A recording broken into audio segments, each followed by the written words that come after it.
नमस्कार साथियों, डिजिटल पाठशाला में आपका स्वागत है। भारतीय संविधान की आज एक महत्वपूर्ण क्लास लेके आए हैं, जिसमें हमारा टॉपिक है प्रमुख समितियां एवं उनके अध्यक्ष।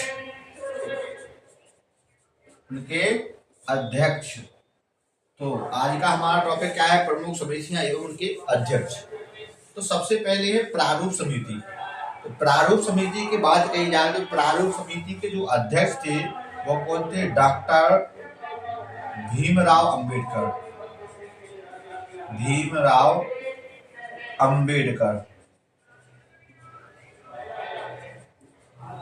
जो आपकी प्रारूप समिति है, प्रारूप समिति के अध्यक्ष कौन थे? डॉक्टर भीमराव अंबेडकर। अगली आपकी संघ संविधान समिति। तो संघ संविधान समिति की बात की जाए तो इसके जो अध्यक्ष थे कौन थे? पंडित जवाहरलाल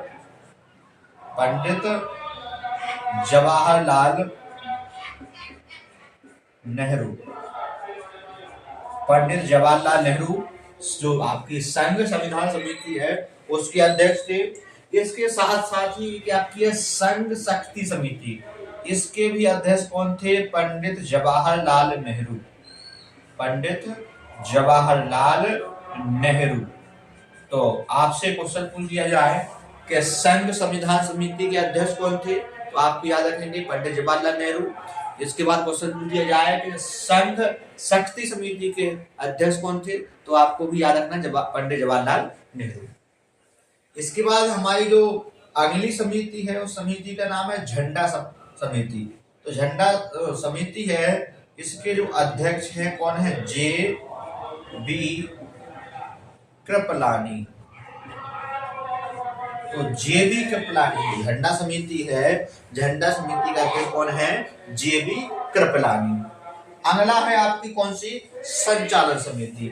तो संचालन समिति के अध्यक्ष की बात की जाए तो कौन है? डॉक्टर राजेंद्र प्रसाद। कौन? डॉक्टर राजेंद्र प्रसाद। तो ये कौन सी जो आपकी संचालन समिति है इसके अध्यक्ष थे। अगली समिति है हमारी मूल अधिकार एवं अल्पसंख्यक समिति। कौन सी? मूल अधिकार एवं अल्पसंख्यक समिति। इसकी बात की जाए तो इसके जो अध्यक्ष थे कौन थे? सरदार वल्लभ भाई पटेल। तो आपकी जो मूल अधिकार और अल्पसंख्यक समिति है इसके अध्यक्ष की बात की जाए तो कौन थे? सरदार वल्लभ भाई पटेल। इसके बाद एक बार फिर से देख लेंगे आपसे कुछ। आज का हमारा टॉपिक क्या था? प्रमुख समितियां एवं उनके अध्यक्ष। तो सबसे पहले है प्रारूप समिति। प्रारूप समिति के अध्यक्ष कौन है? डॉक्टर भीमराव अंबेडकर। अगली है दूसरी आपकी संघ संविधान समिति। संघ संविधान की बात कही जाए तो कौन है? पंडित जवाहरलाल नेहरू। अगला है आपका कौन सा? संघ शक्ति समिति। तो शक्ति समिति की बात की जाए तो कौन है? इसके भी कौन है? पंडित जवाहरलाल नेहरू। आगे ही आपकी संचालन समिति।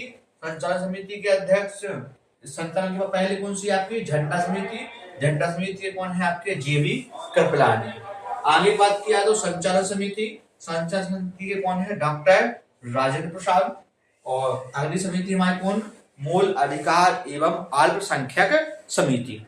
इसकी बात की जाए तो इसके जो अध्यक्ष हैं कौन है? सरदार वल्लभ भाई पटेल, इसके अध्यक्ष हैं।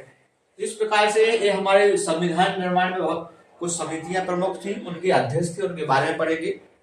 इसके बाद जो हमारा नेक्स्ट टॉपिक है, इस टॉपिक का नाम है देसी रियासतें। देसी रियासतें कह सकते हैं या देसी रजवाड़े भी कहते थे, जहां राजा महाराजाओं का शासन हुआ करता था। तो हमारे देश में कितनी रियासतें थी? 500 कुल रियासतें थी। 562। कितनी? 562 रियासतें थी। तो जब हमारा देश स्वतंत्र होता है उनमें से 500 आपकी 59 जो रियासतें हैं ये कैसी? भारत में सम्मिलित हो जाती है, यानी भारत में शामिल हो जाती है, यानी इनका भारत में विलय हो जाता है।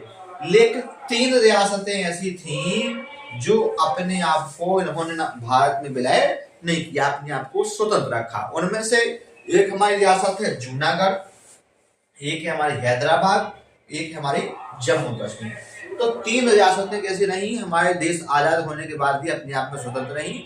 यहाँ राजा महाराजा शासन किया, राजा महाराजा ने। इसके बाद हमने जो जूनागढ़ है, जूनागढ़ को हमने भारत में किस मत पे जोड़ा, जूनागढ़ में किया जनमत संग्रह, जनमत संग्रह, यानी जूनागढ़ का जो विलय किया गया जनमत संग्रह के द्वारा भारत में विलय किया गया।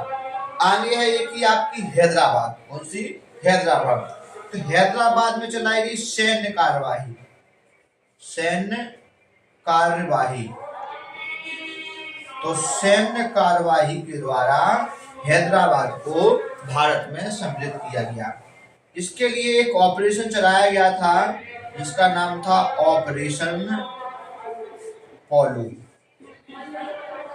क्या नाम था, ऑपरेशन पोलो चलाया गया था काय के लिए, हैदराबाद को भारत में सम्मिलित करने के लिए। आगे है जम्मू कश्मीर। जम्मू कश्मीर की बात की जाए तो इस पर विलय पत्र पर हस्ताक्षर करके जम्मू कश्मीर को हमारे भारत में सम्मिलित किया गया था। तो इस प्रकार से जो हमारी देशी रियासतें हैं, आगे हमारे टॉपिक पे को पढ़ेंगे हम जूनागढ़ को, हैदराबाद को, जम्मू कश्मीर को विस्तार से। यहाँ तो केवल इतना याद रखना है कि जो हमारी देशी रियासतें थी, कुल देशी रियासतें कितनी थी, 562, जिनमें से 559 रियासतों ने तो भारत में 1986 विलय कर लिया था, लेकिन यानी भारत में सम्मिलित हो गई थी। लेकिन 3 रियासतें ऐसी थी जिन्होंने भारत में विलय स्वीकार नहीं किया।